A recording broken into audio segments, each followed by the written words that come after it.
Welcome back to Hoochos.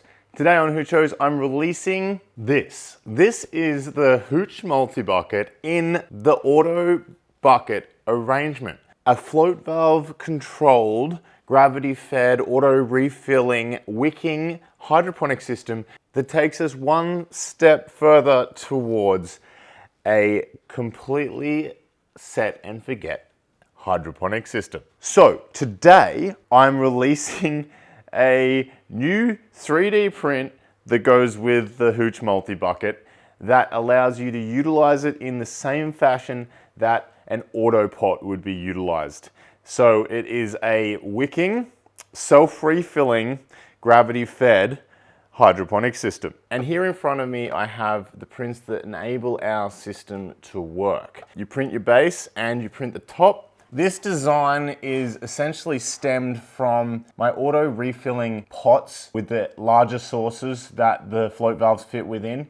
There's multiple different versions of these for people who don't have 3D printers or Hooch buckets, but this is just a really compact and easy to modularize system. It also fits really nicely in a grow room because they are square and you can have multiple buckets set up in a row. It's also stemmed from my self-watering pot adaptation of the multi-bucket. This one is good because it removes the need for plumbing and stuff and allows you to just refill the bucket from below. But if you want true set and forget, this is the way to go. So at the front here, you have a place for the float valve. So the float valve will just fit through the hole in the side, seals up, and that is self-contained within the unit, and your lid just fits directly over the top to block the light. To this, our Hooch multi-buckets fit perfectly within our unit, like so. And have a look at how neat and tidy this little device is. The only other two items you'll need per individual bucket is a BSP hose adapter, which will just screw onto our float valve, and a net cup, which will just sit within our Hooch bucket. And that is the whole system set up, except for the reservoir. All of these parts are available on hydroland.com.au. Now, all I've got to do is plant our plants. We just take a hydroponic grade of cocoa and fill up our bucket, packing it into the net cup. And I'm going to set up the other three the exact same way. Okay, so let's take these guys over to where they're going to live. I'm going to run the plumbing from a reservoir in the corner here so that they have something to refill them. And we'll set up some lights. So this is my light source. It's only going to be one light as the seedlings get started, and then I'll just upgrade the lighting as the requirements of the plants change. This is the Viper Spectra P something something. I reviewed it years ago. Good light. All right, so the reservoir. Okay, so for the reservoir, I'd actually probably recommend you can get these collapsible tanks that are perfect for small systems like this. It's just that where I want to put it, it's not going to fit. These are available on the Hydroland website. They're really good. I've been using them for a heap of systems. They're just a really cheap alternative. And if you're a renter, they're fantastic because you can just pack them up and move with them. But because of the location of this system, I'm actually going to use this. It's just a 100-litre poly tank, and I'm just fitting it with a stainless steel ball valve, just so that I can turn it on and off. I've pre-drilled the hole, and I'm just screwing it into place. This should seal pretty much the way it is. Put a backing on it anyway. You can keep the barb if you like, but I want this whole hose system to be quick connect. So add a quick connect adapter onto the stainless tap, and all we have to do is make a piece of hose that has 4 quick connects, female, and 2 T-pieces. What I'm going to do is I'm actually going to make these longer than they need to be so that I have room to move them backwards and forwards if I choose in the future. So with this arrangement, I can spread these buckets out by just moving them into the places that I want them. Obviously with longer hoses, this is going to be a lot easier to sort of maneuver in the orientation that you like. I'm just working with the space that I've got. It's quite a neat little system. Okay, so I'm just going to fill up the res and then we can turn it on, make sure it has no leaks. All right, so I'm just going to pre-adjust my pH. This is a 60-litre container.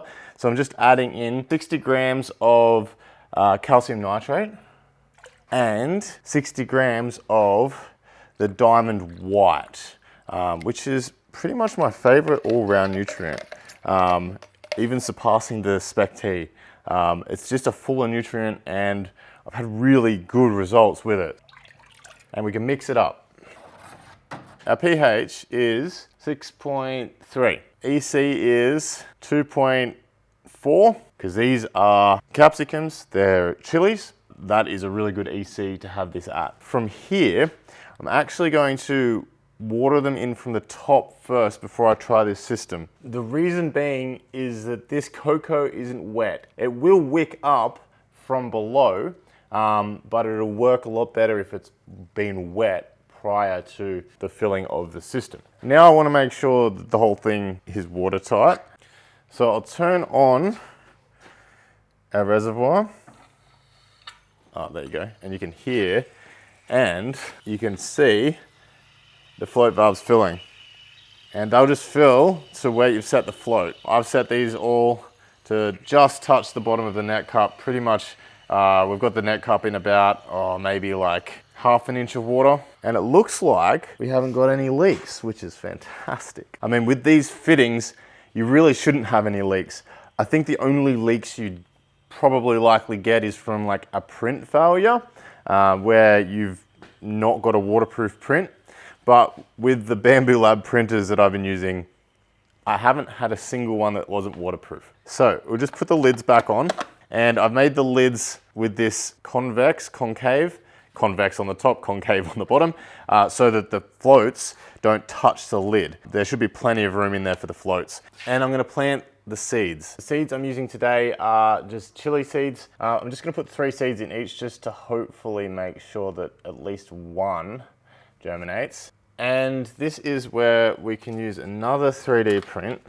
A few months ago, I designed these plant tags and I love these. I use them all the time and they're just white PETG, and they are super flexible. I love them so much that I wanted to design something for the Hooch bucket specifically so that we can label our buckets. So I designed these, and these are exactly the same plant tag, but they have this little knob on the end which just fits into our Hooch bucket accessory points.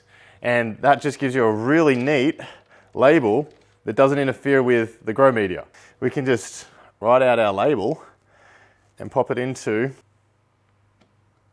our Hooch bucket. And it's just really neat and tidy. I love that. I'm just going to press those into our grow media, like so, and we're planted. And I'm gonna do that for the rest. So I've got Tabasco, Choc Habanero, and Cayenne Red. So now it's time to set up the time-lapse cameras and we can see how they grow.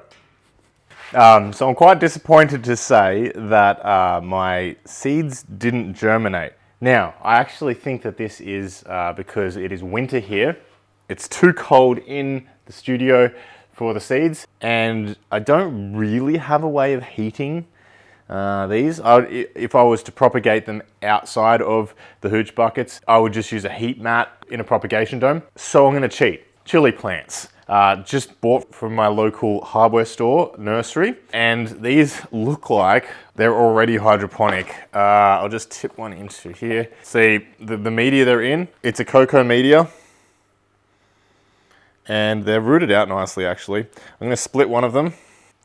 These are cayenne peppers, and this is kind of the point that you'd probably want to get your seedlings to before you pop them in the Hooch buckets if you're not propagating within the Hooch buckets. And we can put our time-lapse camera back and continue the time-lapse.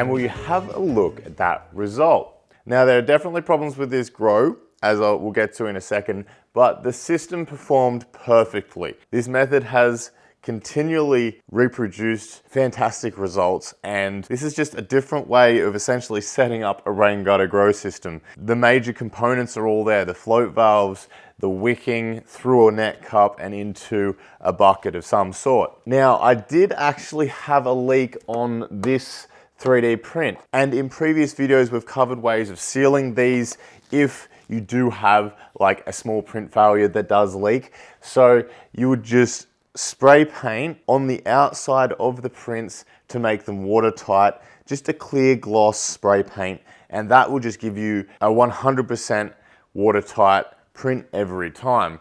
These plants are actually heavy with fruit. We've got chilies all over them. I was really happy with how the plants produced up until a point. I'm pretty sure these plants, being from a Bunnings nursery, they came loaded with a virus. And you can see on the tops of all these plants where the growth tips have just succumbed some form of plant virus. And I thought at first I had the light too close to the top of the canopy, and I just burnt them all, but it's just too consistent.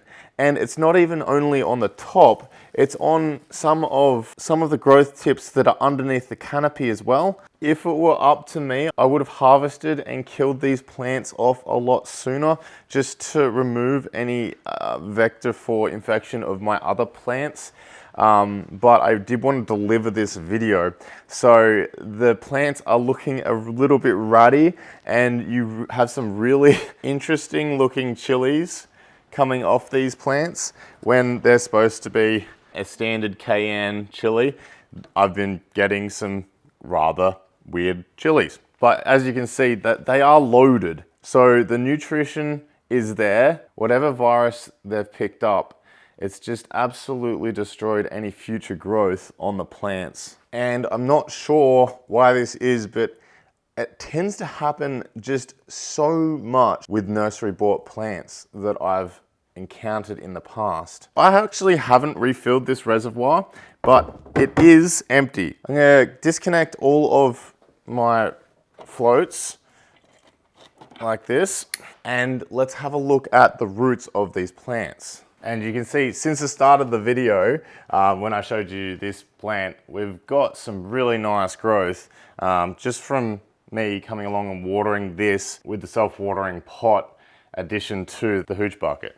All right, so I'm just gonna cut this one down, and you can have a look inside. You kind of see the roots coming out of the base. So we'll just lift it up. And there you have it. And you can see the roots have made their way down into the float tray, and there's a little bit of cocoa in the bottom there as well. Same again with this plant. You can see the roots making their way into the base of our autopot adapter. And we'll just tip one of them upside down to show you. Have a look at that root ball. How cool is that? That's a healthy plant. I mean, at least, it's not really a healthy plant actually, but at least the roots are healthy. Look at that. How cool. All right, let's see if we can do that again. And because the pots aren't, straight up and down, they pop out really easily, like that. And we have an identical result pretty much. Look at those roots. How good. So I'll just do a quick harvest to show you what I got. And there it is.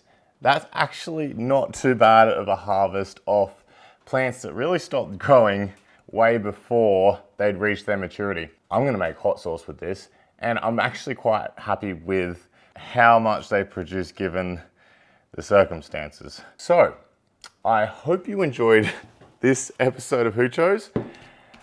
happy hydroponicking. I'll leave links in the description to where you can get the Hooch buckets. And I'm in the process of getting a shipment to the Amazon distribution warehouses over in America so that we can get them to you folks in the USA as well.